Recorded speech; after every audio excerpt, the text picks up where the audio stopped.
from the Orlando Urban Film Festival all weekend, because this weekend was a very condensed festival. As you may or may not know, it was the Timucua Amplifies Black Voices Festival, which is, you could say, is drawing to a close. Although we have another event on Friday night with Joy Filled Noise. I hope you come for that. Absolutely amazing show with like 9 singers, full rhythm section with African percussionists and everything like that. It's really, really good. So anyways, but right now, let's watch a short film from the Orlando Urban Film Festival. Their festival is at the end of August. I'm not going to show there's actually 2 films on this reel, so I'm not showing the information on there, but it's the OUFF, so Orlando Urban Film Festival. I hope that you check them out. And that's it. We're going to watch the short film, and I'll be right back after that.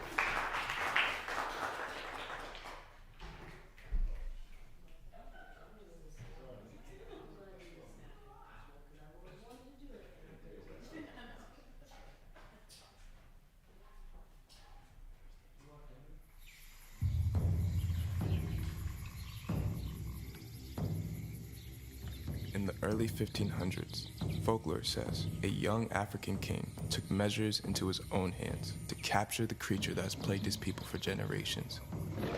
The king was successful in capturing the creature by cleverly tricking it into a cage.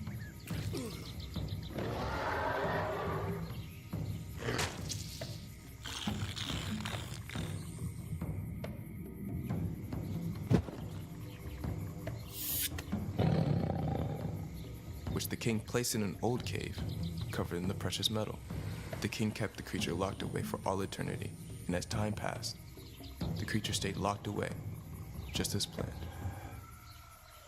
And so, in 1619, colonizers traveled over to explore and drain Africa of her resources.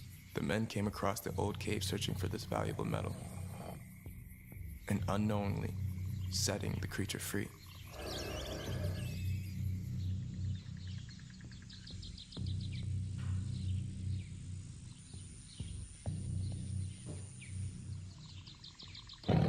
Desperately fled through the white men like a blur and raced through the rainforest to the shores of Africa.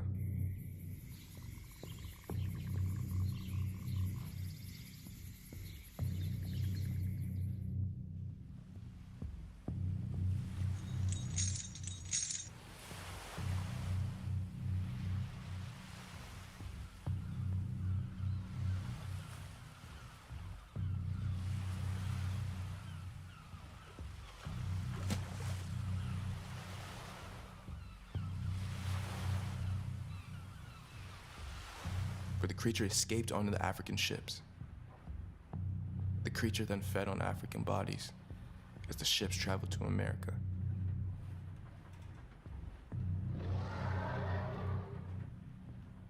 You can't be serious, Malanin. Come on, that's ridiculous. It's the truth. My father and I did the research. It's still happening to this day. You remember the missing prisoners that were cleaning up the subways? It was all over the news 2 years ago. I saw that. My father said they broke free and are now living down in Mexico or Cuba. You know you can't trust, well, certain people. That's enough. Great presentation, Mr. Pierre-Louis.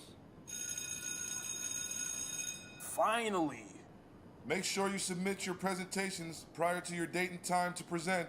And have a great weekend, everyone. You did a great job, Junior. Thanks. I just wish there was more proof. Isn't that the best part? What are you getting at? You're in the perfect position to fill in all those holes. You've done great work. The world's a big place. The city's a big place. And you were able to track it right here. My father used to tell me that story all the time. He had research dating back to the 1500s, and he believed the creature stays in the subways. Interesting. Well, do what you do best. Thank you. See you next week, sir. Your worst hater squeezes your triggers and never miss. Imagine me crediting my success to my nemesis. Anytime I aimed at proving them wrong. Oh, sorry. I didn't mean to do that. You need to stop spreading those lies. Yeah. Just go about your business, man. Y'all are always finding an excuse for something. I don't think you're hearing me. Stop acting like something else is the issue. My pop sees it every day. don't know how to be nothing but who you are. You hear me talking to you? Back off. Move out the way. I'm not about to hit no female or whatever. Try it. Let's see if you can hit a female or whatever. Do we have an issue? Everyone, get to class. Now. That means you too. Of course, sir. Remember what I said. It is real, and I will prove it. I would love to see that. Out.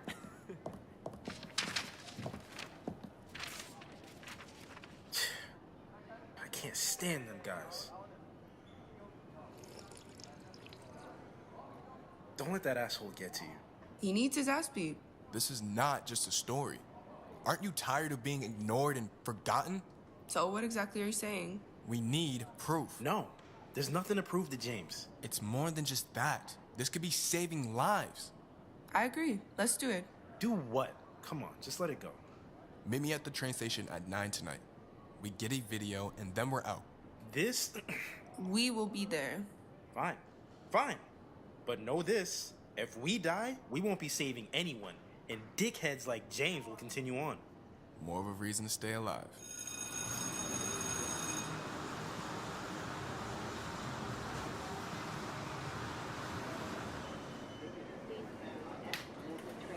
The next stop is 57. Stand clear of the closing doors, please.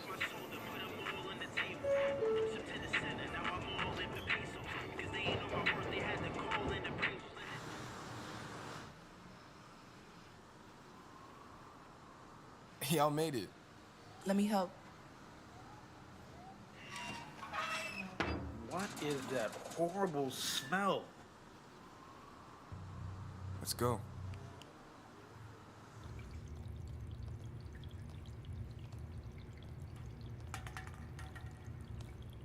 What was that? Cut it out.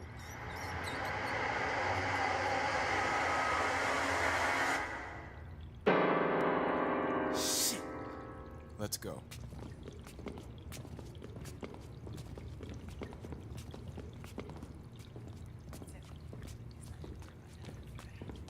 Hey, you got some spare change. Come on.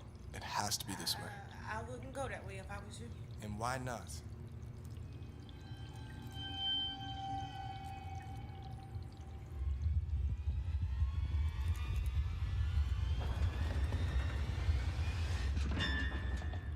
You kids need to get out of here. Frank, I keep telling you this isn't a hangout. Come on, let's get out of here.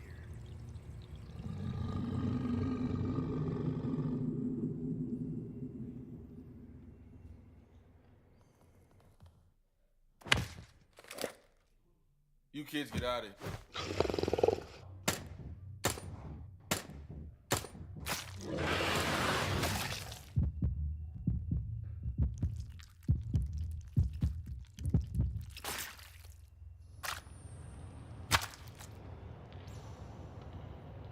Go. Go. It's time to go. Run!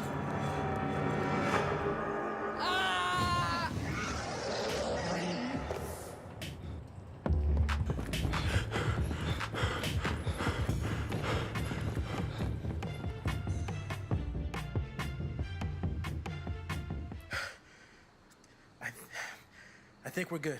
No, let's go. We have to tell someone. We didn't get the evidence we needed. I'm not going back. No way. We know it's there. We have to warn everyone. Without proof, no one is going to Guys. believe us. A police officer died in there. Guys.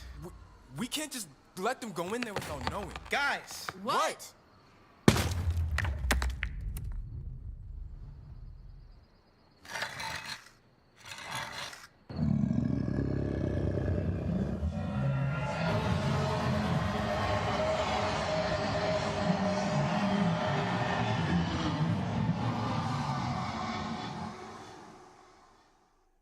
Melanin, but is also in your nervous system, which causes you to transmit information faster and to store more information than any other race. Melanin is also in your eyes that cause you to absorb more color than any other race. And of course, is in your ears, and you absorb more sound, so you will see colors differently than anybody else, and you will hear differently, so therefore your music will always be different. You always put together colors differently. Melanin is in your taste buds, which cause you to have the ability to taste the full flavor of the food, to absorb more taste. So you always combine your food differently, and you eat somebody else's food and say that's bland or whatever you want to say. You know what I'm saying? It's what we call the biochemical marker of life. The more melanin you have, the more civilized you are. The more melanin you have, the more psychic you are. I'm saying the more melanin you have, the more human you are.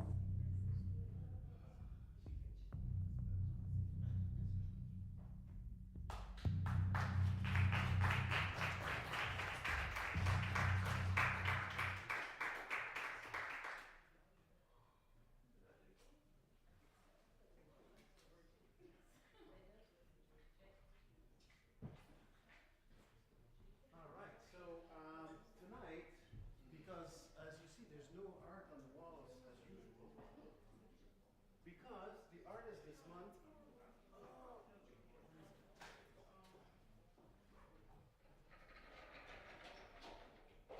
the visual artist this month is an editorial illustrator, and he works really small scale. So we put this artwork in the lobby, in the iPad, and I'm gonna project it on the back wall as you guys read your poetry. His name is Jamie Allah, and he also did the computer installation that you see in the lobby as well. You can play Minefield on there and stuff. It's an art piece. All right, so my name is Benoit. That's my living room, if you did not know that. But enough about me. This is about poetry, and you know, in this case especially, but always, giving people who perhaps need a little bit of help getting their voice amplified and heard by other people. So that's what we do here. So without further ado, where is Lauren?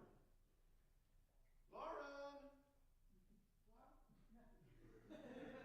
All right. Yes. So let me introduce you to the person who invented this whole series and curates it. Lauren White, everybody!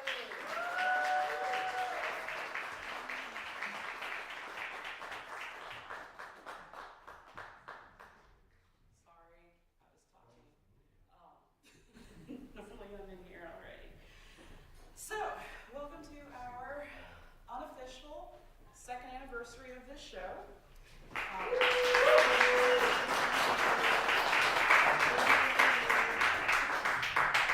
say unofficial because February was kind of our pilot the last time we did this, so I tell the story. Every few months, got an email from Benoit, our last executive director, that said, hey, Lauren, do you want to do a poetry show for February? Participate in a poetry show. That part's key. And I said, sure.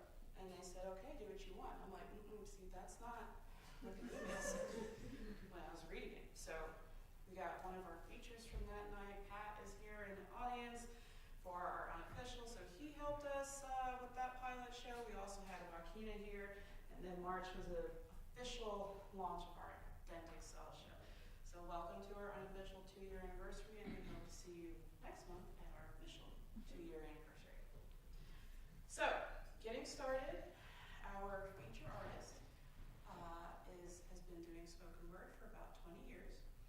He has started his own nonprofit called A Right to Change Youth, which teaches, sorry, I just remembered that they couldn't find me and I started laughing myself. He has started a nonprofit called A Right to Change Youth that helps teach kids about public speaking and writing through spoken word and poetry. So our feature tonight is Lundy, who goes by Lundy, and welcome up.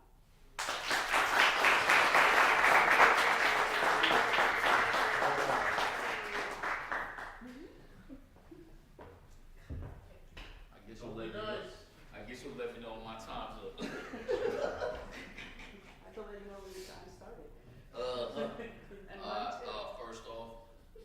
first off, like my custom, I just hope everybody's well, that you have peace within your souls, your family's doing well, and I'm glad you got here safely. You're the real ones. You came here through the rain, you know what I mean? You don't let the rain deter you or whatnot. So thank you for being here, and I hope you enjoy the rest of your night. I'm gonna just start performing now, and just performing stuff. All right. Oh, there's people up there too. All right, cool.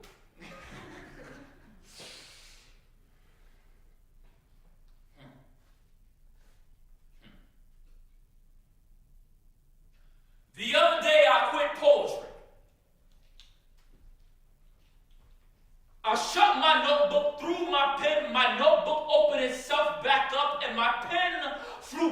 into my grip again like Thor's hammer returning to him. I never thought I'd be this many years in. I only started writing to impress a girl, thinking that that would have been the end. I did not know that a fire could start from a spark. I did not know that for years to come I'll be transforming words into Noah's Ark, saving others from the storms in their lives, encouraging them to reach the mark. I did not know that I would be this many years in. So the other day, out of frustration, I ripped up my notebook, threw my pen, my notebook opened, my notebook put itself back together, and my pen flew back into my grip again like Thor's hammer returning to him. I cried on the inside. My plan was just to write one poem, only to find out that I had many more inside. That one poem turned into two. Two poems turned into a poetry notebook. My homeboy said, Lundy, have you ever heard of a poetry venue? I told him that I'm just going to perform this one time. That one time turned into way more than a few. That one time turned into many more nights and many more venues, many more metaphors, many more similes, many more revisions, many more stories, many more edits, many more analogies. So the other day, out of exhaustion, I quit. I threw out my notebook and pen, only for them to reappear on my desk again.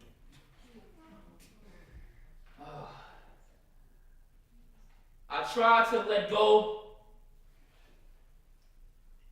but poetry reminded me that it was not something that could just be discarded. It is tied to my soul, living in my heart, flowing in my veins, voltage in my bones. It claimed my body as its own. Years ago, it was just a stray dog that followed me home. I figured I would give it food and water for a few days and then tell it to move on. Years later, this dog, a little older, still lives in my home, leaving fur on the couch, chewing on my shoes, barking at nothing, keeping me awake, leaving torment in its wake, haunting me, lurking in my bedroom at night, flickering the bedroom lights, rustling the window blinds, knocking on the bedroom walls,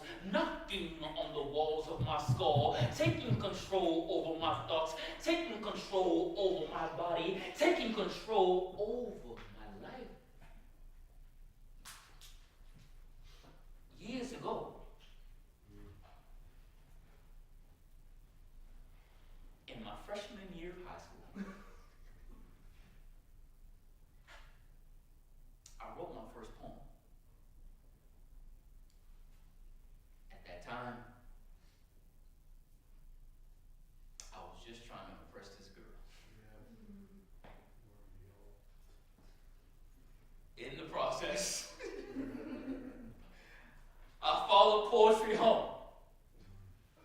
She gave me food and water for a few days, and ever since then, I didn't move on. 20 years later, this dog is no longer stray. Poetry took me in as her own, and till this day, I live in her home.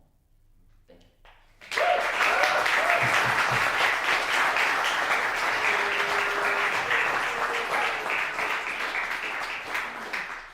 Organization I started in 2018. It's called the Right to Change Youth Movement. So it's going to be the verb, W-R-I-T-E. All right, cool. So look it up on IG. So we teach kids writing and public speaking skills through the craft of spoken word poetry. I have a memoir with me tonight. It's entitled, It Is Finished. The best way I could describe the memoir without giving it away is that it is a story underneath a story. It has a total of 6 sections, 22 chapters. So after you're done reading a particular section or a chapter, I will reveal what was happening behind the scenes of what you have already read. By far the hardest project that I've ever worked on. It took me about 5 years to complete. So get a book. It's the whole point.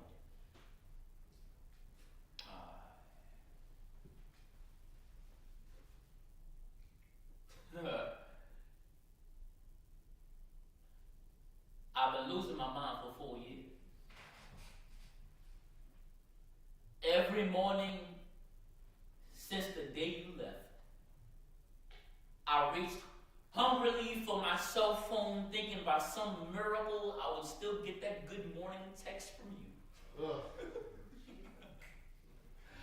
I don't go out as much as I used to. And my bedroom became an insane asylum where I used my fingernails to etch the date of when I first met you into the walls over and over again, hoping that you could see my ability to focus on one thing, and that I would come running into you, would come running into my life. Go in, man. Again. I've been thrown into the back of a cop car time and time again. Because over the period of 4 years, I've trashed hundreds of stores, knocking things over because none of the clocks could take me back, so I could reverse your tears.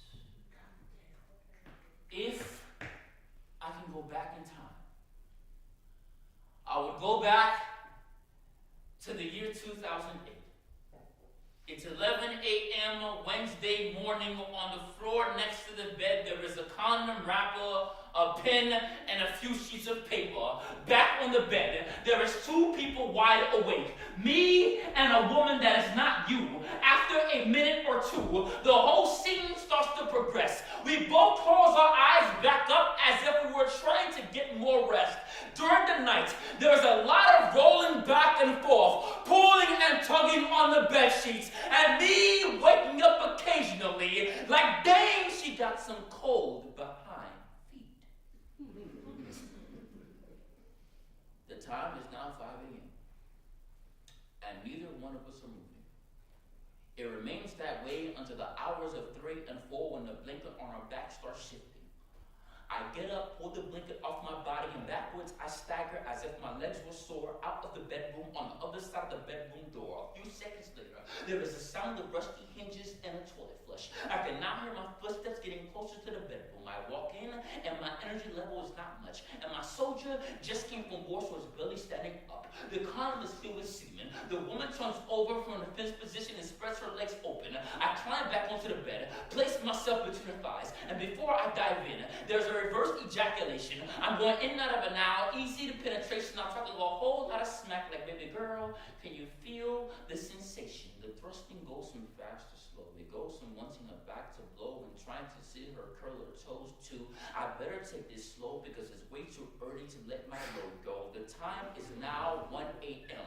And before we started to go, I detached myself from her as if I was saying this is wrong, I've got to go. I take the condom off, she closes her legs shut. The condom wrapper elevates off of the ground into my hands. I place the condom into the wrapper. The wrapper reseals itself back up. She says, okay, let's do this. Now that you got it up, I take the condom, put it back onto the dresser. I move closer to kiss and caress her. I go from touching her thighs and her breasts and licking on her flesh to now moving fast and working hard to put her bra back on to cover her chest. By this time, my room is already a mess. Clothes are everywhere. Pens and paper are still on the floor from being knocked off of my work desk. We both fall to the floor while kissing some more, and then my room starts to look like a scene from the Twilight Zone. Her clothes starts floating from the ground and flying off of my bookshelves. My clothes are flying towards me as we both start to reclothe ourselves. We both get up off the ground, put the rest of our clothes on. From the ground, we move towards the wall of my room. By this time, I've already got our heart on. We both get up off the wall, land on my work desk, took our hands off each other. The pens and paper paper that were knocked to the floor earlier quickly reclaimed their place on my desk next to a black folder. We both make our way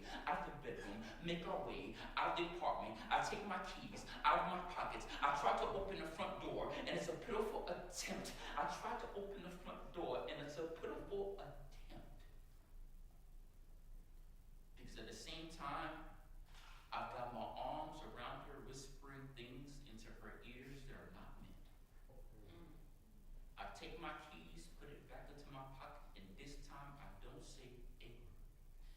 I walked her back to her car, opened the car door for her, I watched her get in, and this time I don't say a word. It is Tuesday night.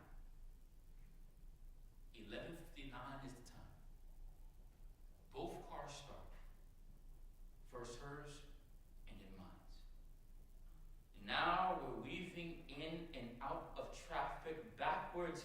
We are weaving in and out of traffic. It looks like I'm no longer thinking with the wrong head, that I'm now using logic. So when me and this woman get back to that empty parking lot, I'm gonna look at her and say, no, we can't exchange numbers and you can't come back to my spot. I'm gonna watch as she looks at me crazy, watch as she walks away from me, watch me not looking at her because I'll be too busy thinking about you. If somebody told me that I could turn back the hands of time, I would, just so I can watch myself get back into that car, and this time I would drive straight to you.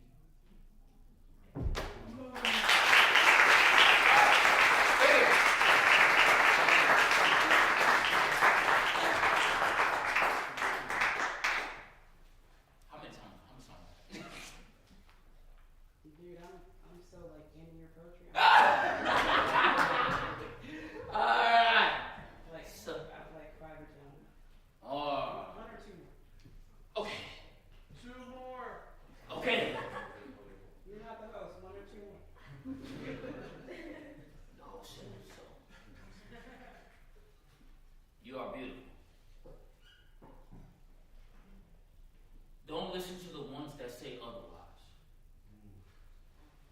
Your beauty resides in a place that's never been exposed to their eyes, a place that resides on top of a high mountain. It is deep inside the crevices of a cave. Guarding the mouth of this cave are sharp shards of your big broken heart, hanging off a chain with broken promises, quickly swinging back and forth, ready to destroy any man who gets too close. Guarding the mouth of the cave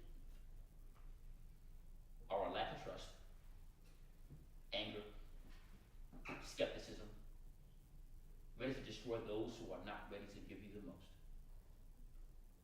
But the men who say you are not beautiful were never able to reach this point. Oof. Were never able to reach the top. Were never willing to wage battle for your heart. So on the mountain, a few got halfway and stopped. Most just stood at the foot of the mountain, too afraid of the rocks. So at the foot is where they perished and flopped as I stood. At the base of the mountain, on a mountain of their bones, something told me that you're worth fighting for, that there is more. So I started to climb. Along the way, I nearly slipped to my death on the skeletons of men who did not make it halfway. I almost lost my balance on the remains. The skeletons were covered with thick stains of lies, stupidity. That was the end of them, that I refused to let it be the end of me. I continued to climb, motivated by the wonders that I was about to see. My steps were carefully planned. I watched where I stepped and where I placed my hands. When I finally reached the top, I found myself face to face with the anger you still held on to, the past things that you've been through. They were not put to let me through, and a war started to wage between me and them. But when they saw how I backed up my promises with action, they quickly backed up off me and fell out the way. But still, your big broken heart was in the way. It continued to swing back and forth on that pillar made of broken promises. I tried to run past it. It almost took me out. to show you what a gentleman is about. The men who perished at the foot of the mountain wanted to go straight to your house, sit on your couch, feel on your body, not that you're concerned with what comes out your mouth. So I took you out to show you that gentlemen are not extinct. As the world would want you to believe, we are still here, holding our ground like Spartans. When you saw how I held my ground, your broken heart quickly reassembled and became whole. The pendulum slowed down until it came to a stop. I ran past it, and there it was, what most men don't see, illuminating inside of the cave in all its glory. It was more precious than what lies between your thighs, how high your breasts rise and your booty size. It wasn't a place that your eyeshadow cannot taint, and a region your lipstick can't cover, and an area your makeup mirror is liable to shatter. But they don't know, because they've never been to the mountaintop. Many perished at the bottom. Some reached halfway and stopped. So don't take their words to heart. You are art, crafted by the hands of God, molded into greatness, printed into magic, written into a symphony. You are Beethoven's Moonlight Sonata, played very slowly. You are chariots of fire. You are a choir, standing on the beach, staring off into the horizon and singing, because God is listening. Your beauty is an exotic beast pacing inside the gates of heaven, and I can see its hunger in your eyes. I can hear the way it growls when you talk, the way it prowls when you walk, and I can feel its bite every time we kiss. You are beautiful, so don't take the words to heart. You are art. They haven't even reached the mountaintop to know that it exists.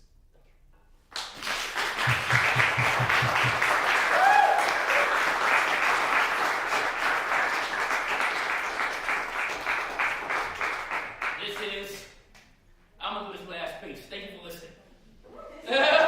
I'm gonna do this last piece, and this is by far I don't know why, but it's just like the heart. It took me a long time to memorize.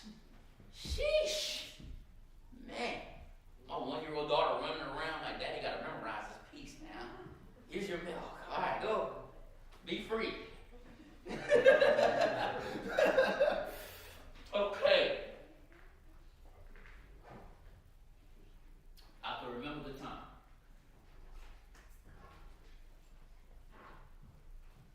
He told me it's time. I was young and thought I had a lifetime to tame time. In the blink of an eye, I found myself out there chilling and sipping on sunshine, treating life like it's tea time and enjoying every bit of it like a favorite pastime. I was lost in the world, and I became a lost victim of lost time.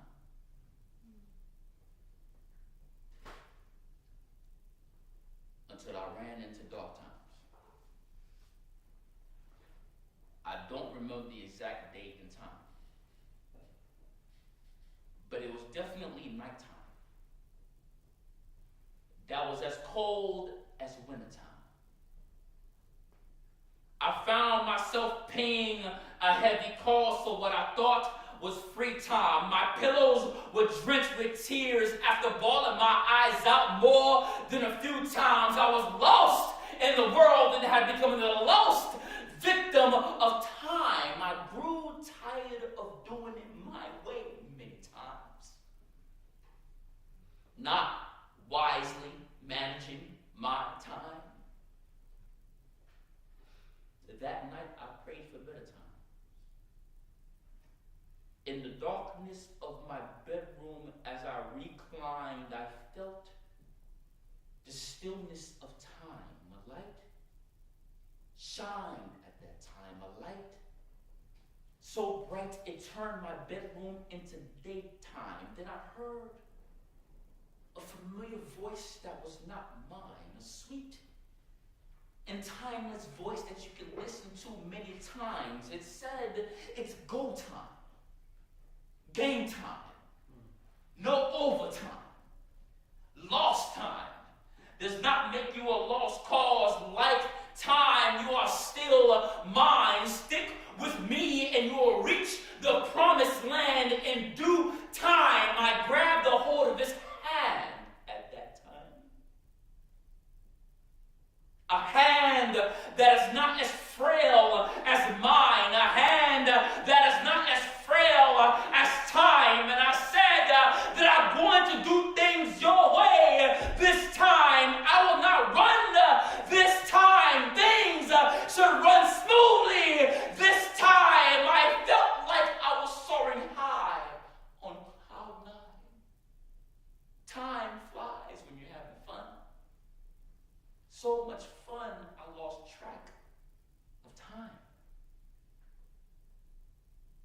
much fun, I lost track of time, so I don't remember the day and time on my timeline when I broke and shattered into a million pieces like a midlife crisis in the middle of a timeline, but it was for a different purpose this time, to build me back up for these times. I was so broken that I wanted to go back to living like I did in past times. I wanted to rewind time back to those dark times, and then in a timely fashion, to heard a voice saying, Lundy, when will you realize that time does not rewind, slow down, or stand still? It has zero chill.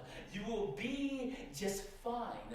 I know it's pitch black down the road, but with faith, you'll be able to see just fine. You just have to believe this time. We cannot waste any more time. It's grind time. Shine time. It's not just your time. You're mine.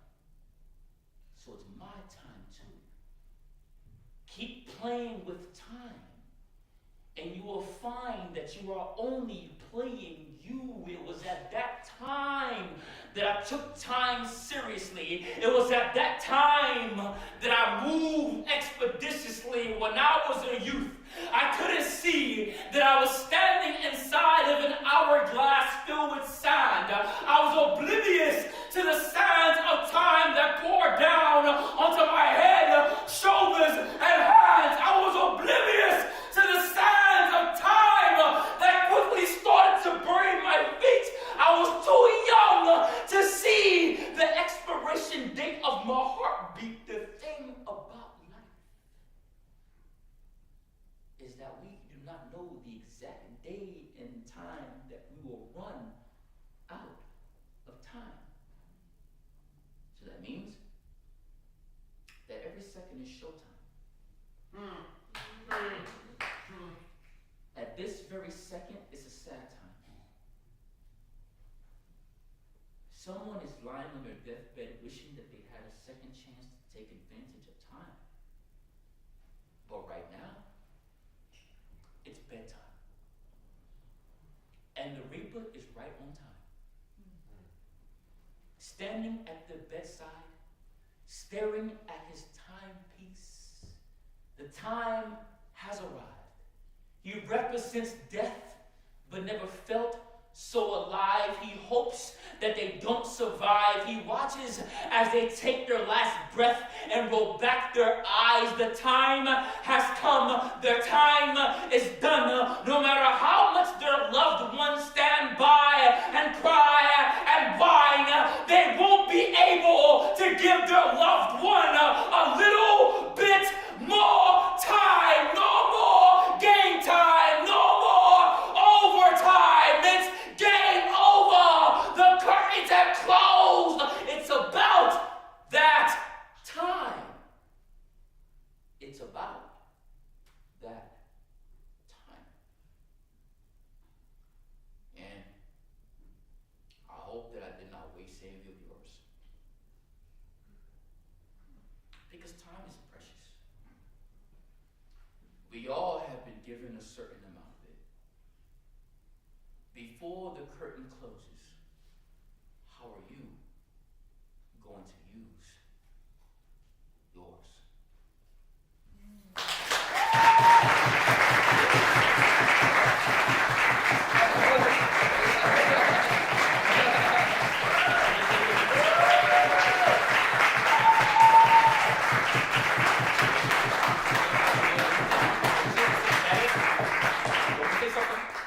Whatever you'd like to say to close.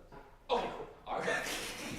All right. So, first of all, I just thank y'all for listening to me and stuff like that.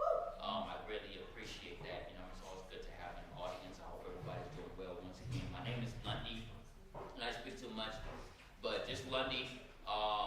My nonprofit is a Right to Change youth movement. Basically, we teach kids writing and public speaking skills through the craft of spoken word poetry.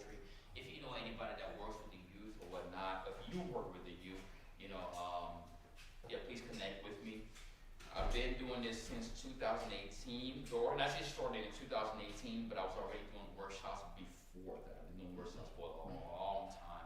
You know, whether it's for like the young people, whether it's for adults. I recently did a workshop for adults at the downtown Orlando Library or whatnot. You know, so please look me up on there. I have books on me as well. My book is called The Right to Change Youth Movement. Once again, I wrote it just so that it could be something like worth reading.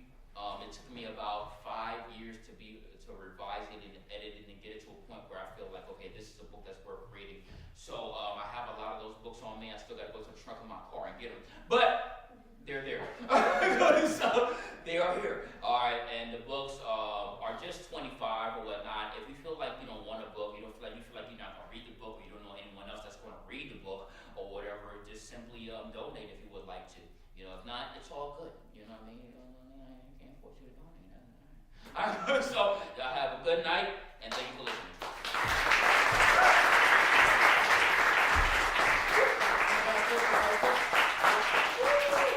Laura's going to come here and tell you to sit around the X, and she's going to tell you you have 5 minutes. That's fine. That's all good. I just need to tell you, please silence your cell phone, disable your flash, and bring your tumbler back to the bar before you leave. And I would like to introduce you to somebody. She is from southern Germany. She's 144 years old. She's traveled the world 13 times with the Sam Rivers Trio. I introduce you to my bass.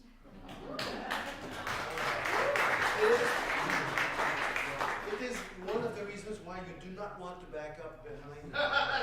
Okay? Please don't get close to that. Thank you so much. And also, we are blessed by having we got the interest, and we have the partner, like the support of WMFE now for this series and for the Tim White Defies Black Festival. So thank you to WMFE for doing that. Yes. But what they're giving us is spots. It's not money. So it's all good, and we're so close to breaking even with this thing. All we need is a few more people to put like $5 or $10 in the bowl, and we'll be golden. So please help me welcome Lauren White.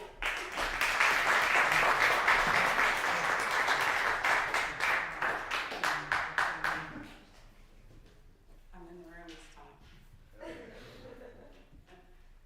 And I was telling Lundy, couldn't get his post because we were out of time. You need to get on the stage.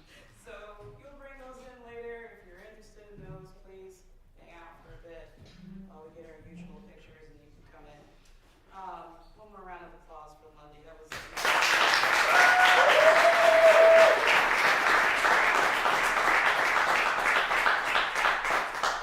Is anybody familiar with ekphrastic poetry? Who knows what that means? Yes. What does it mean? I think it's poetry inspired by another work of art. Yes, art from art, basically. And so I've been a few places where we've done poetry based on drawings or paintings. And it's actually something I'd like to do here at some point with one of our visual artists, but I haven't gotten that far yet. And a few years ago, I wrote this poem based on a piece of a skeleton playing chess by itself in the dark. And it was a poem about time. And I almost read that tonight, and I'm not going to, so don't get excited. But that last poem, that last poem reminded me of it, and so I was just hypnotized. Thank you so much. Maybe I may read next month. I'll consider it. If you were going to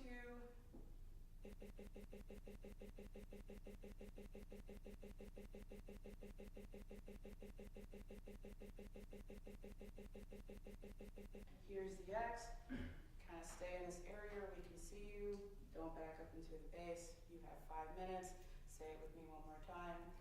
5 minutes. Some of you are getting used to this.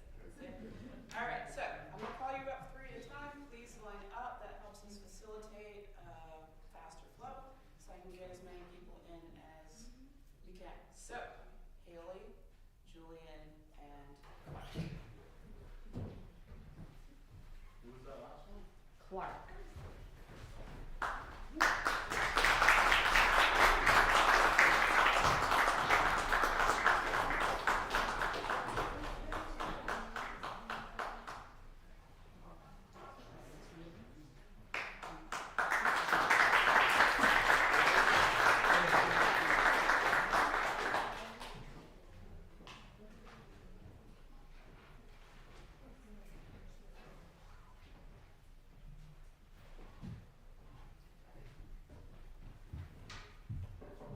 was expecting to be fifth. I didn't think I was going to be first.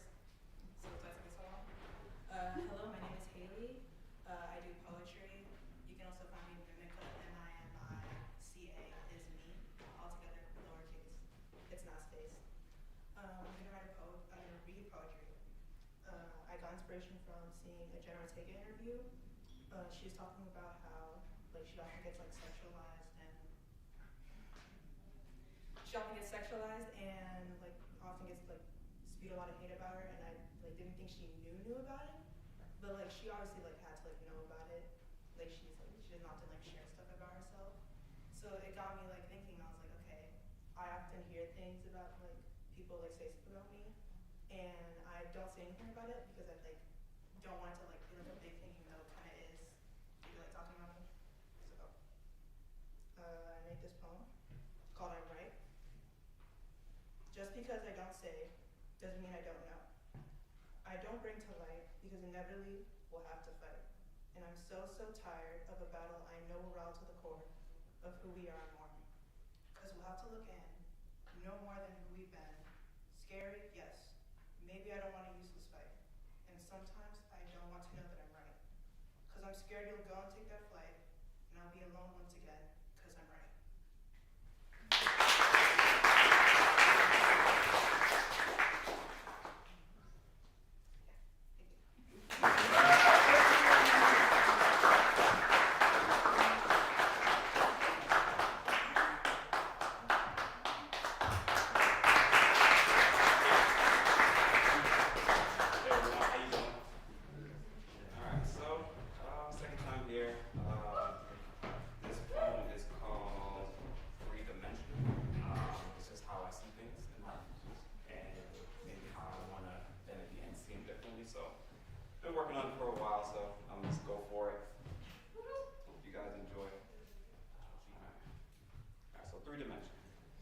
Take me from this three-dimensional world. Let me start. Take me from this three-dimensional world. There were times where I chose to abandon my friends. So my mind chooses to wonder if they really let me in. Take me from this three-dimensional world where I tried to take my life, where I tried to take pills more than what was prescribed. Take me from this three-dimensional world where one day I clocked into work, my mom looked at me and said, "Your brother's life is no more." Take me from this three-dimensional world where I told you that I love you. You said the risk versus reward, my feelings I will not gamble. Take me from this three-dimensional world, I often hear my phone ping a text. And although I know it's far from yours, a foolish man, I still reflect. Take me from this three-dimensional world where in the morning I choose to be good, but by day's end, I stumble, lost in a fiery room. Take me from this three-dimensional world where I know I broke my cousin's heart. Abandoned him for my drug. It was a woman who I allowed and ultimately drove us apart. Take me from this three-dimensional world where I've always been in love. Even as a kid, my mom would say, "My son, who is it that has your heart?" Take me from this three-dimensional world where I become infected by my own tears, that is, and because I won't let them out, I've allowed a sadness that constantly festers. Take me from this three-dimensional world where my friend lost his mom, and I watch in amazement how he finds the strength to carry on. Take me from this three-dimensional world where I realize I need to be alone, not for forever, but for a while. There are a few things I need to do on my own. And when I'm done, things won't be so three-dimensional. I'll come to find wisdom, realizing I was the only key, which was me, to make all things possible. Thank you.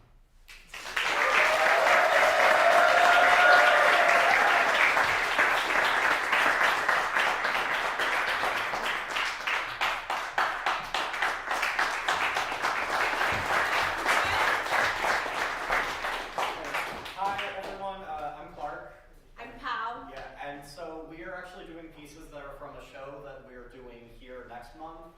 The show is called The Audience Will Choose, the title of the show, and it is a whole, how do you describe it? Collaboration performance piece. Yeah, so there's like 9 artists including Pal, and they've all written a piece or they've made a piece, and then they give it to someone else in the team, and then that person in the team makes their version of that piece, and then everyone collaborates to make the final performances of that. So like a poem becomes like a kid's story, becomes a dance, that kind of thing. So have two pieces that are like the original first piece in that process, and then if you come in a month, you will see what the end result of these pieces will be. Unfortunately, Bree, one of the artists in that group, couldn't be here tonight, so I'm going to read her piece, and Pal is going to read their own piece. It is going to be under 5 minutes, promise. Thank you. Yes. Do you want to go first? You go first. Okay.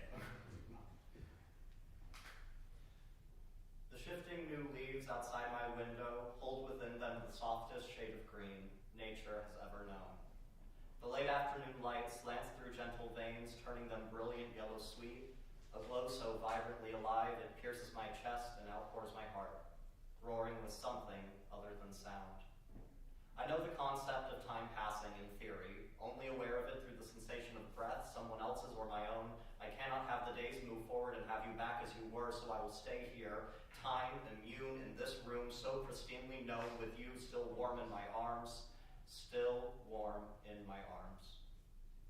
Against the window in the light on the wind, those young, hopeful leaves on elder branches sway their gentle movements, whispering enough, enough, enough.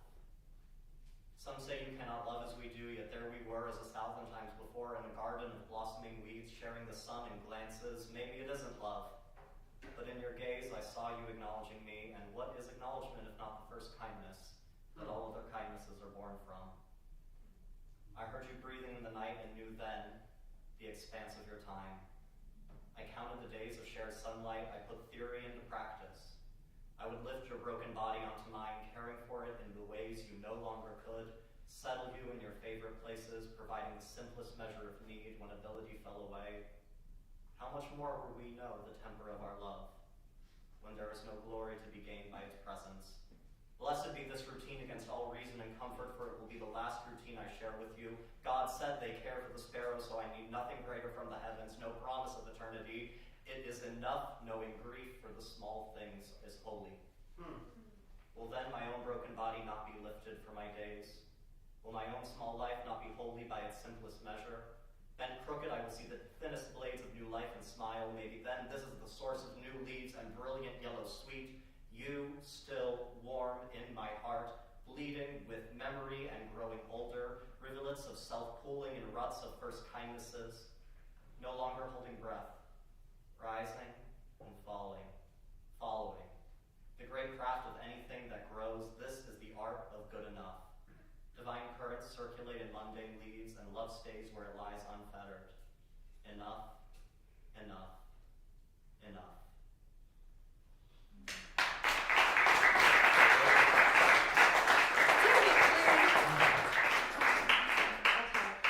Mine's a lot shorter. It's called Growing Pains. When I was younger, my mom used to tell me it would be painful to grow up. The more you lengthen, the more you feel your bones ache and crack. Getting bigger means filling out hollowed spaces you didn't know existed, noticing things you hadn't thought were possible.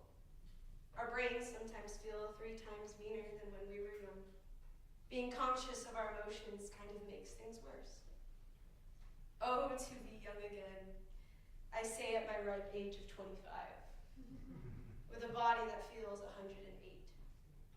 I can't be as bendy as I was before. I don't move as quick. All I feel are numbered days and endless crisis. Why didn't I hold on longer to my youth? Hold on tighter to it. My hands don't stop shaking.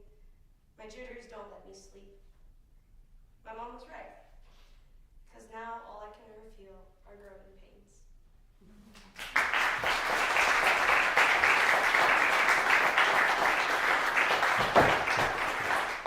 The audience will choose the title of this show on March 9th. Here you can see the stuff at Tim McCaw's website, and we're also Light Up Shoebox on Instagram and Facebook. Just Light Up Shoebox, one word.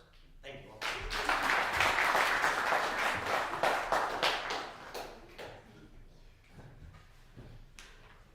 So on that note, while I'm thinking about it before I forget, if all of you artists and audience can follow me on Instagram, it's _poetic engineer, and I try to tag everybody and I take pictures and videos of them, but I always forget to get everybody over a course of a week because Anthony finds everybody and I just kind of stalk his page or find somebody that he's already following. So if you can do that for me, then I can find you all later. That would be great. One of the things I love about this show is the variety. There's always so many different topics, so many forms of expression, and I love it. And it's cool because our new executive director is here up front.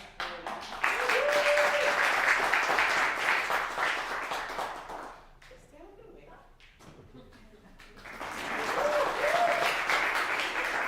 Oh, this is her first time at the show. Oh, snap. I love that you're seeing all this. How are you liking it so far? I love it. It's amazing. I see you memorized up here. Cedric, is that you? Yeah. Okay. Make your way down to the first one. Okay. All right. So, second round. Anthony, Melissa, and then Christian.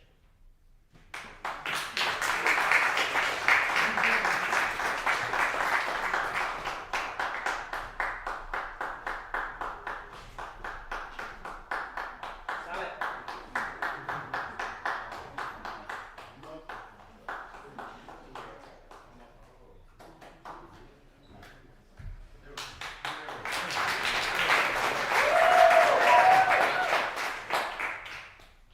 They say it's Black History Month, but I say it's the Black New Year.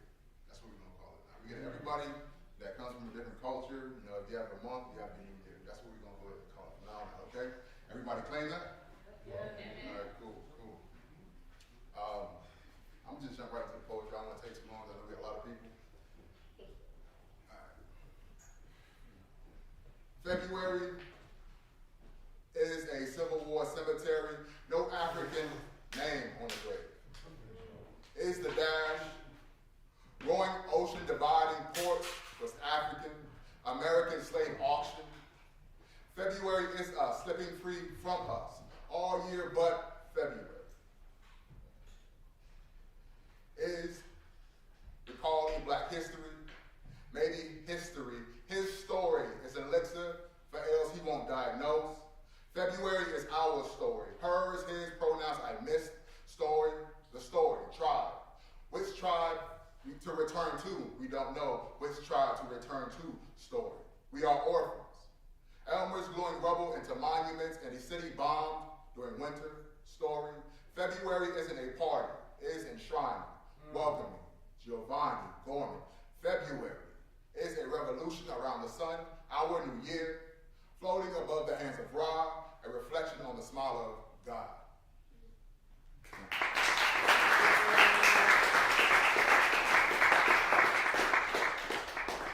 All right, this next piece, love poem.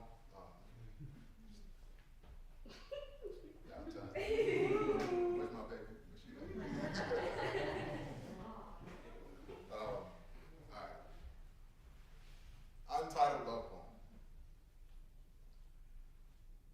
You might have guessed this love poem doesn't have a title yet.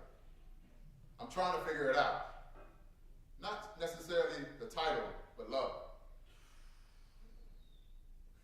If I can at least explain love, I can title this poem. But I've typed backspace for 6 days straight, and all I've got is tied fingers and an untitled love poem. Since I can't put words to what love is, let's shift a bit. Love isn't all rose petals and chocolate truffles on Valentine's Day. It's Mondays, Tuesdays, maybe a few hump days, curse the world days. Sip a drink that burns like turpentine and snuggle before the weekend days.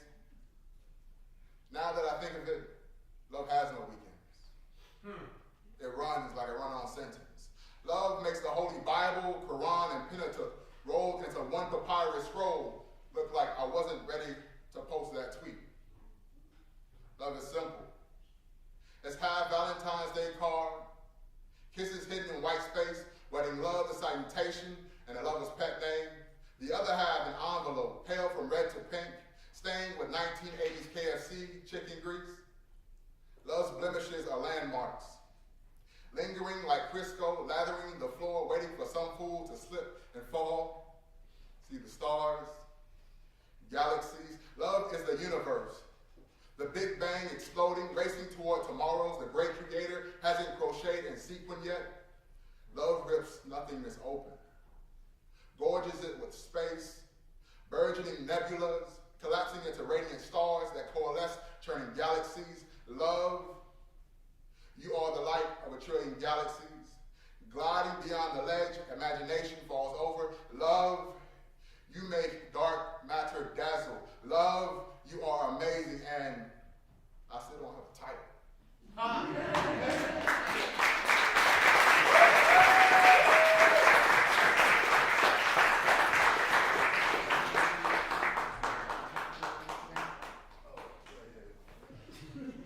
gotta plug myself apparently. You can follow me at TC the Griot. That's TC the and Griot spelled G-R-I-O-T. TC the Griot, G-R-I-O-T. All right, thank you.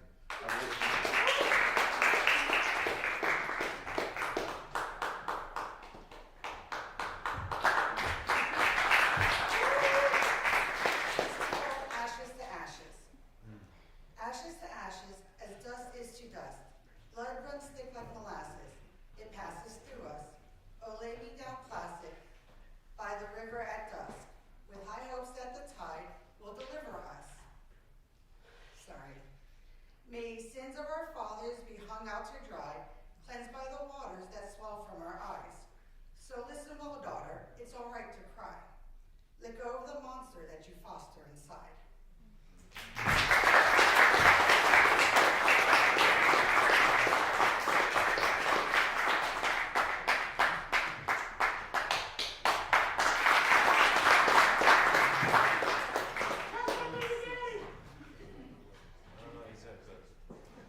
Alright, so, two things, and then I'll read two short things.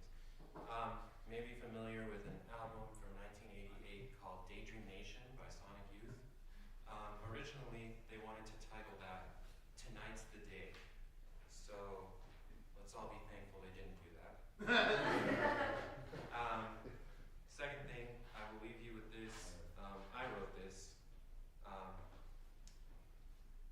To the romantic, there is nothing of greater significance than complete coincidence. All right. Scene, walking back into the apartment. So what do you want to do? Watch Netflix? I thought about it for a moment and frowned.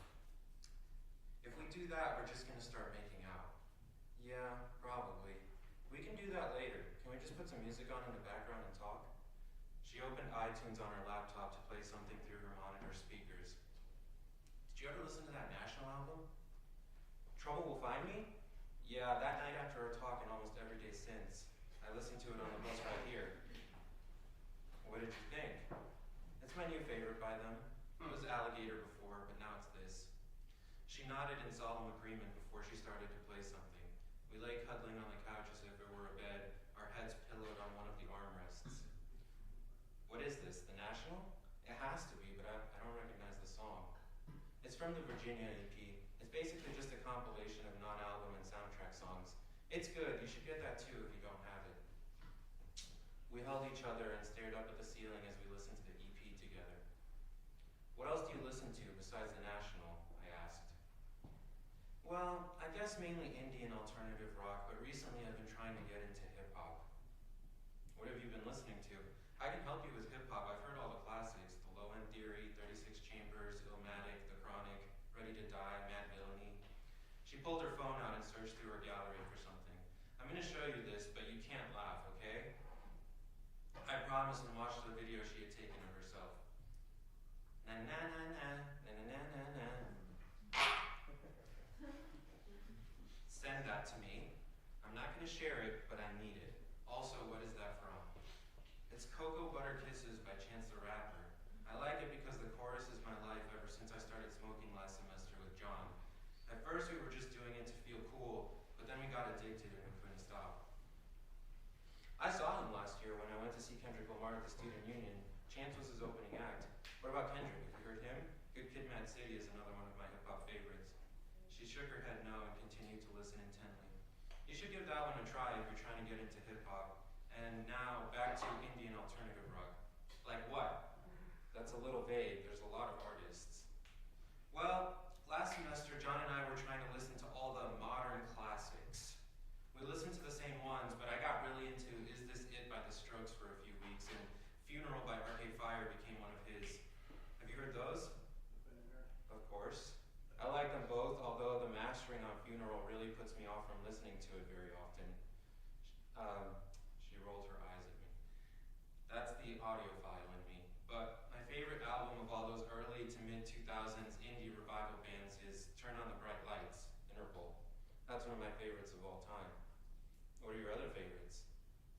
Well, you're gonna need to be a little more specific than that. I'm a music collector. My library goes from the 1920s to the current day. I don't know how to answer that without sounding like I'm bragging. Give me a genre or a decade or something. How about rock from the 1980s? The Queen is Dead by The Smiths, obviously. I love the first side of Remain in Light by Talking Heads, but I can't really get into the second half as much. I haven't given Sonic Youth as much time as they probably deserve, though I've really enjoyed Daydream Nation whenever I've listened to it. But honestly, my three favorite 80s rock albums all came out at the tail end of the decade in 1989. The Stone Roses, Disintegration, and Doolittle. At the mention of Pixies, she got up from where we were laying on the couch and pulled her laptop to her. What's your favorite song on Doolittle? I guess most people would say one of the singles like Debaser or Here Comes Your Man or Monkey Gone to Heaven, but my favorite's always been. At that moment, Black Francis's voice shouted over me from her speakers to finish my answer for me. Hey! I looked at her and watched transfixed as she started to trace the words of the song with her voice. Been trying to meet you. I absorbed the nearly film-perfect timing of what was happening before I joined her. But hey, where have you been? We weren't great singers. Neither of us were particularly capable of replicating Black Francis's idiosyncratic yelps and squeals, and we giggled at each other as we both tried and failed to copy his voice-cracking scream on the line that the mother makes when the baby breaks. But in that moment, we were free of self-consciousness or shame as we echoed the song's final minute.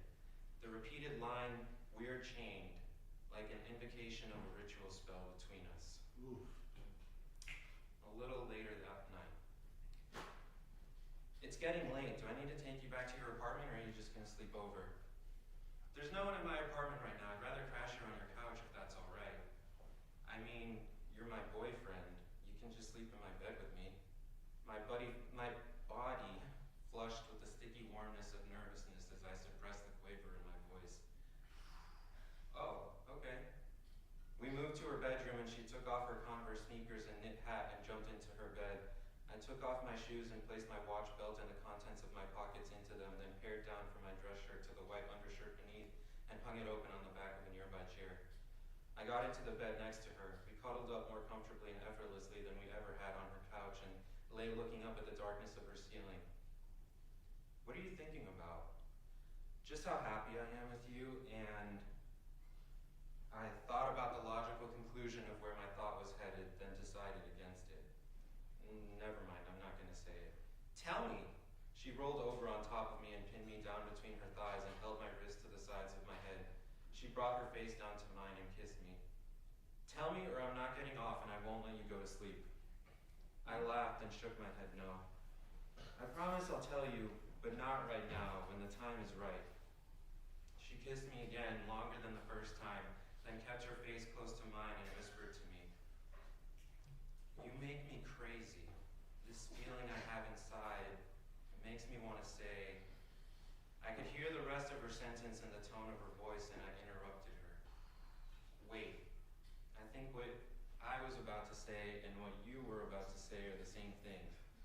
It's just a hunch, but if I'm right, then I feel it too. She looked closely into my eyes and checked them for deception before she continued. I want to say I love you, but that's crazy, isn't it? We've only been dating for less than a week, and we've only really known each other for a month.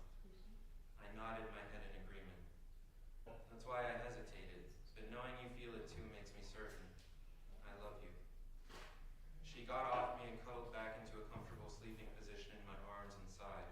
We drifted off to sleep together and awoke in the same position the next morning. Thank you.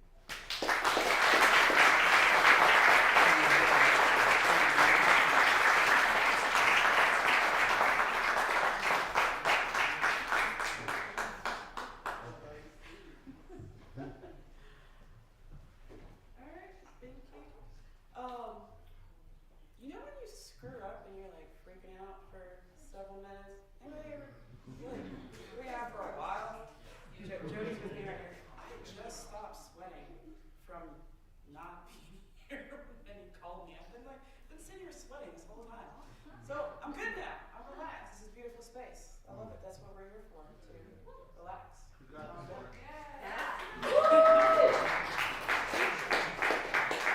I sweat up here too, you guys. Alright, our next three, Cedric, Caitlin, and Pat, if you're ready, please come down.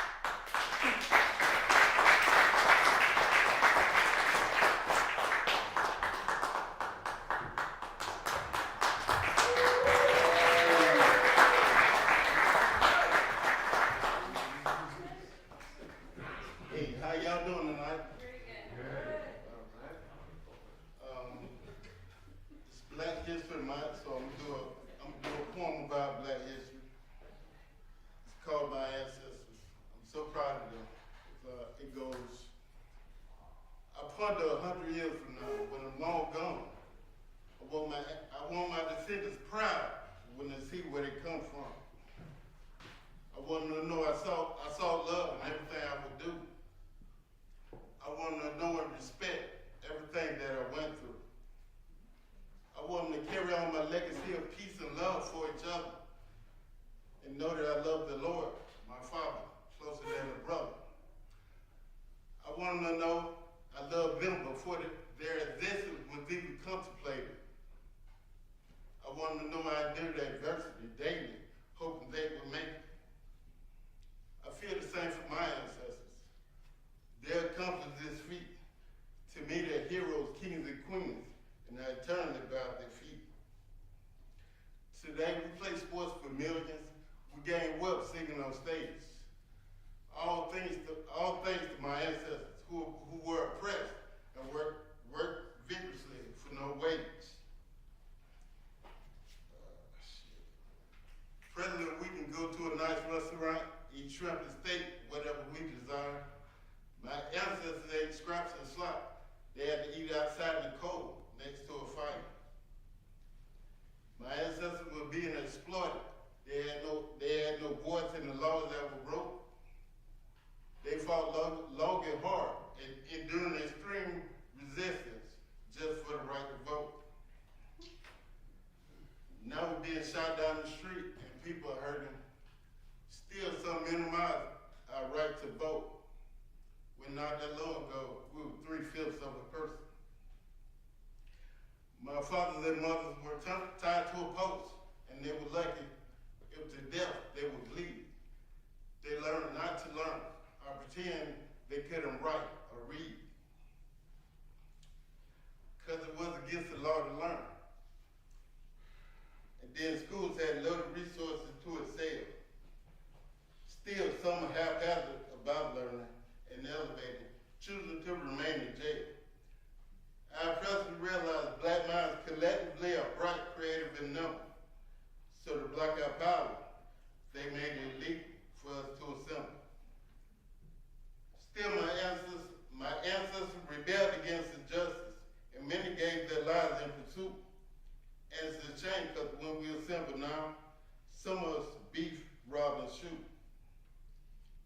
If going somewhere my superhumans walked, they didn't have the luxury that we had.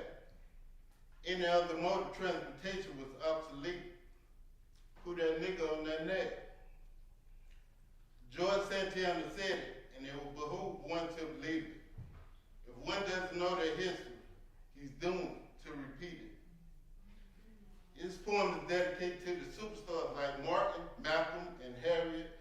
They sung an everlasting song. It's easy to fight for a loved one, that's innate, but they stood and fought for future generations that were to come.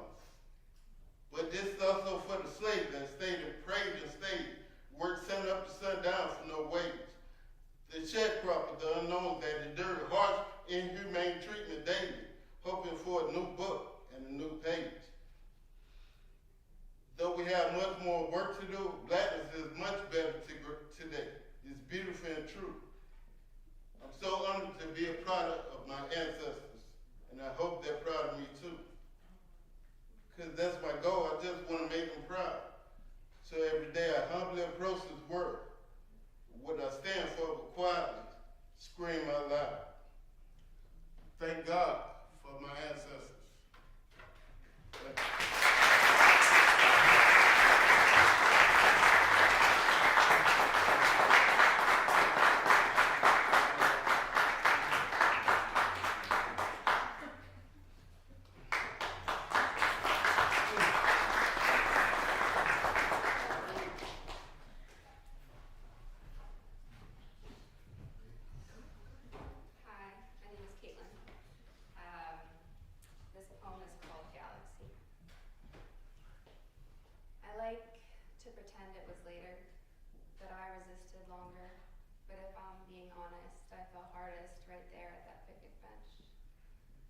Warm June night, tucked securely between your thighs, with your hands on my knees and your eyes on my eyes. You stared at them like they contained the entire galaxy, traces of the Milky Way scattered across these cheeks. Did I twinkle? Did I glisten? Did I blind? Did they notice, you think? The others talking, eating, existing nearby? Could they feel our gravitational pull? Could they see our reflecting light? What about the planets? Did the moon get jealous? Did the stars startle at our sudden presence? I only ask because something about your head throwback laughs stole all my attention, and somehow your grinning smile eclipsed me a peripheral vision, and all I could manage was looking up. And although you only entered my orbit for the briefest of moments, I hold no regrets for the season we spent brushing shoulders with the solar system. For the one night I got to illuminate a cloudless summer sky. And God, how I wish that the constellations had bared witness, gathered together and conspired against fate to let us go onward. You can't outrun that timing. And when hometown promises came calling, you stood up from our bench and you left. So now, as I labor with head bent down over the remainders, grounded in sorrow and an autumn of dimly lit tomorrows, I can't help but allow myself one small indulgence. Not to hope, I know, would be too dangerous. But instead, when your absence feels heaviest, I dislike to imagine that a single fragment of us got stuck, that the universe took pity on a shattered heart and allowed itself to rearrange its carefully curated landscape to allow one sliver to remain. And so I picture that's up there somewhere, shining forever.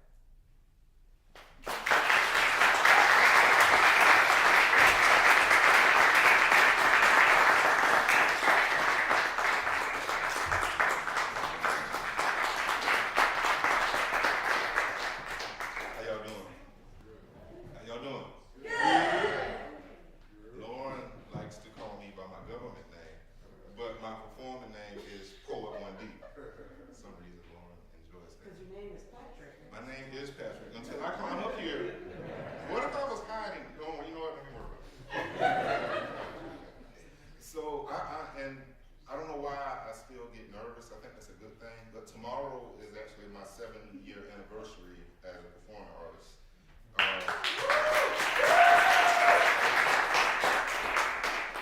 So today is the unofficial 2-year anniversary of this show. And so when they first started the show, did the initial event, I asked, being that the name of the show was Authentic Selves, if I had the freedom to be my authentic self up here. They said yes, so now I'm gonna ask y'all if I have that privilege, that right, to be my authentic self up here. And if your answer is yes, let me hear you say yo. Yo. Spit poet. Spit poet. Yo. Yo. Spit poet. Spit poet.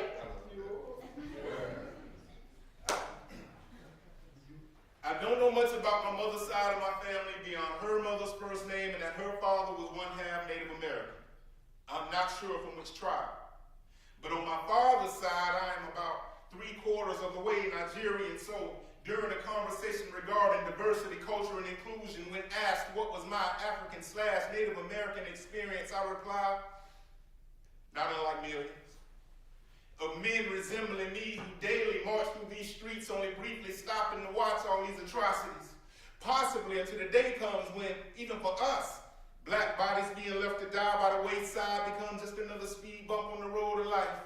Because right now, being a black man in America is akin only to the feeling being lost in the wilderness can give.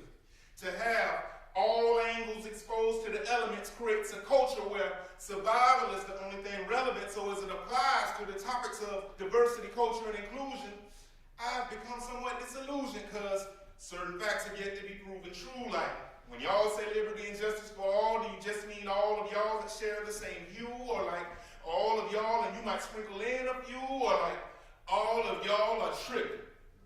We pulled ourselves up by our bootstraps. We don't understand, why can't you? America, the delegation from the ghetto would like you to know that for us, there's nothing diverse about the collective belief that the very ground you walk on is cursed when you feel like your whole life has not only been scripted, but also shot and rehearsed time and time again, and seen. Black boy conceived, born, and abandoned in the hood. Black boy carries generations of trauma he doesn't understand, so of course he's misunderstood. Black boy is then labeled, tracked, and expedited through the school system, making his own living conditions worse. Black boy was 19 first time he left his neighborhood. He was chauffeured out in a hearse.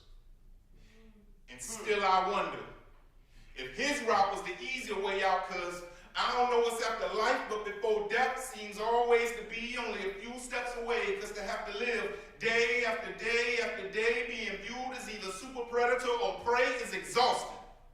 And sometimes the dream of living in a world where that ain't the case seems more like a tailor-made coffin carved from the bark off of the tree of misery and woe. But say some of that wood was from them limbs is what strange fruit still grow. And you know they say a nigga, I'm in a strange group, nah, I'm in a nigga. Gon' go whichever way the wind blows, unless that wind blows him in the direction towards home, cause home has become a war zone and my better half is taking up a path that has her fists clenched, elbows arched up at me like somehow an indigenous man benefited from this country's patriarchy. And you know they used to buck break us. So tell me exactly what made us hate us. That lynch letter, it was perverse, but it worked. Some of our women now say they hate niggas, but joke about being the new niggas with money. But ain't that just self-hate in reverse? Listen, Mookie absolutely did the right thing when he asked Pino who were his go-to people when he wanted to be entertained, and everyone he named just happened to be a so-called nigga. Framing the image on a picture that says, unless he can run, jump, or sing, everyone hates a so-called nigga. But in fact, we ain't even that. We are your fathers, uncles, nephews, brothers, cousins, and sons. I need you to be very clear. We are not the dysfunctional monsters they like to try to make us out to appear. But we have been conditioned to exist in a system where diversity can be seen as divisive. Inclusion still eludes us. In the environments we are raised in, have a culture of fear. Thank you.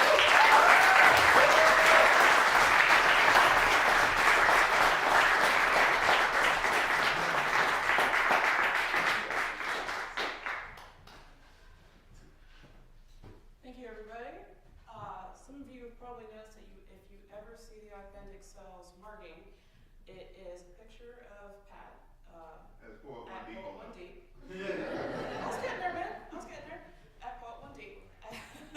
Enrique loves him. Enrique loves pictures of Pat. So that's who that is. So thank you for coming back for this. This unofficial 2-year anniversary. So our next three will have to be our last three. I am so sorry I cannot get everybody in tonight. We're going to do Emmett, Uniqua, and our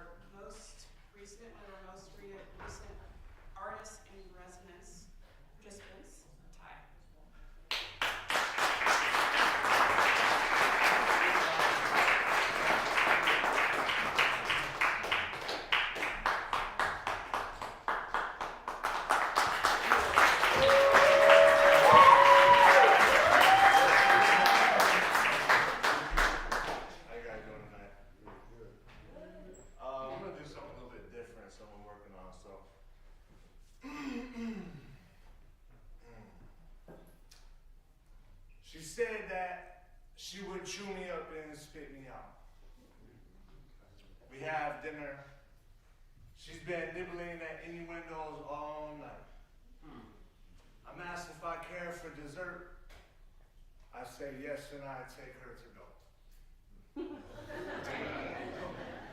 My heart is an instrument that she's been strumming, making music, something she can sing off tune to later.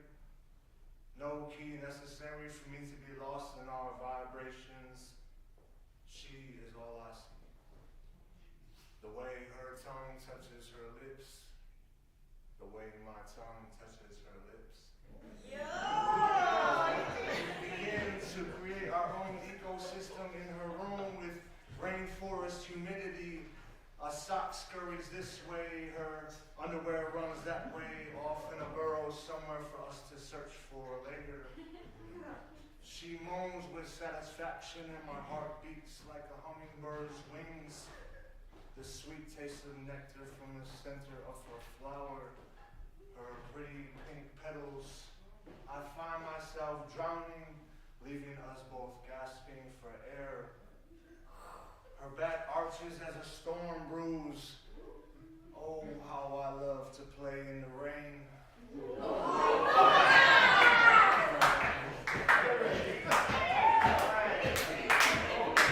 The storm clouds seem worth an invitation, so I have her come over and over. I dig deep, breaking through to aquifer, shifting tectonic plates and causing earthquakes. She plays predator as she preys on her knees. It's funny, at dinner she said she would chew me up and spit me out, but tonight she did neither.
We grow to hate the sound of the keys that will never set us free. We sit down and get stuck in a rut. We grip our chest in pain and swallow bayers and nicotine and a bottle of water to charge us up to produce just enough to wake up another day with another headache and heartache and lost voice. Lost in a deep corner of darkness, just sitting there in fear, no desire to keep up, to make up, to do anything. And we call this place the makings of our ego because we need an enemy. We need a victim and a villain within ourselves. That's the only logical sense to the madness, the block, the glitches, the wrinkles, the mess we laid in. We refuse a life void of it because the getting is uncomfortable and unfamiliar and unfair and uneverything. So we just sit and wait to be rescued by death, when we know the misery of repeating it all again can't be escaped by the mere act of dying. So we develop a plan to kill the ego that is already starving in hopes that we can make music from the jingle of the keys. Nice. That we can transcend with our breath, without our breath or our love or our desires or our skin. We lie to ourselves until we learn to recognize the truth in the telling. The truth in the machine that we oil ourselves up just enough to produce for. The truth in the darkness that has consumed us. We learn to make friends with that darkness and we learn how to feed our ego one bottle of water at a time. We use it to say a prayer from a place within us that we have refused to recognize. And when the sun rises, we open our legs and eat it up with our pussy and throw it up day after day after day until the darkness can stand the light. Until our ego is regenerated. We start with an ounce of whatever we still know to do, and that becomes our only medicine until it is all we need. We learn to love the shadow and welcome the light, and we don't rush this.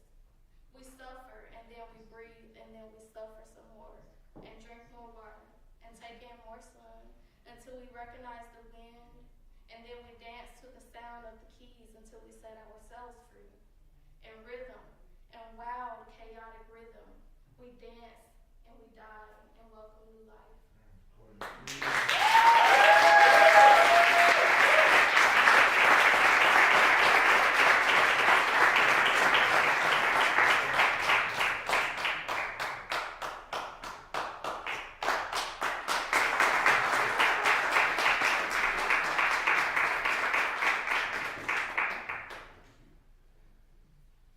They say that in due time, positivity applied, negative time increases that natural growth spiritually, which is those paintings, which come from your art.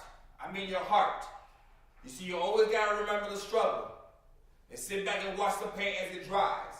But don't get too high from the aerosol when you spray paint, because sometimes your ego will get you not to see paintings as it dries. Sit back and focus on the sketch from your mind and focus on the reason that you truly are alive. And meditate for your real life and live your real life and focus on the reason why people meditate to you is because of your real life.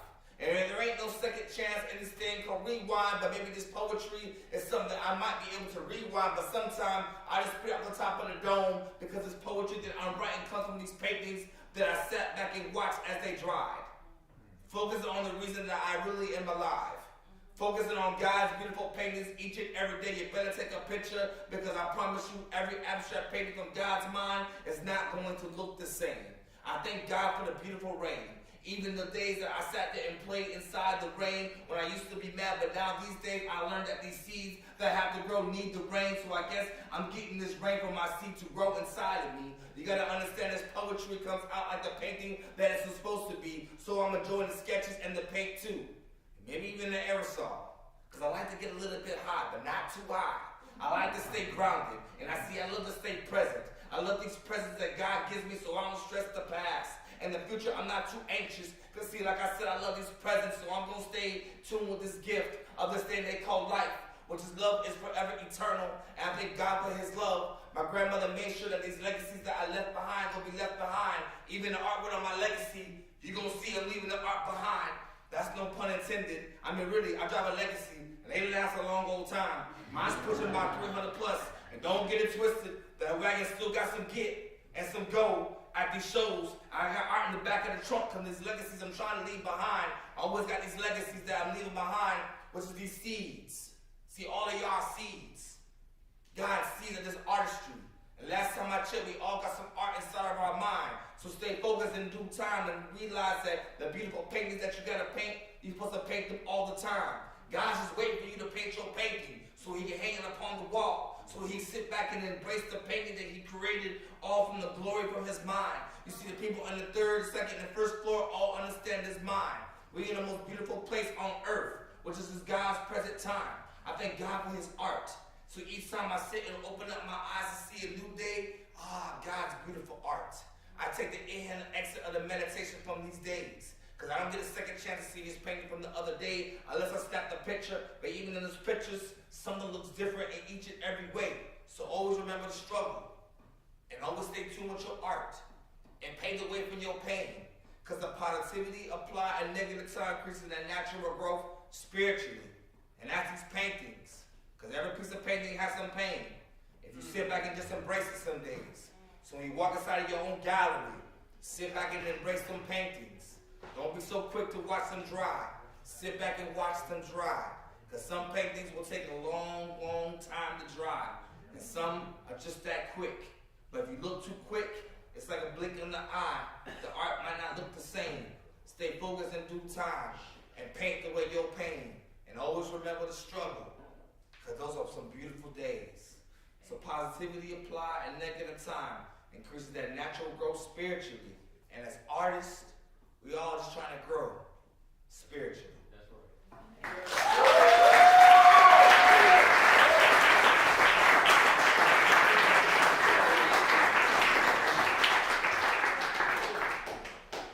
All right, thank you everybody for attending this unofficial second anniversary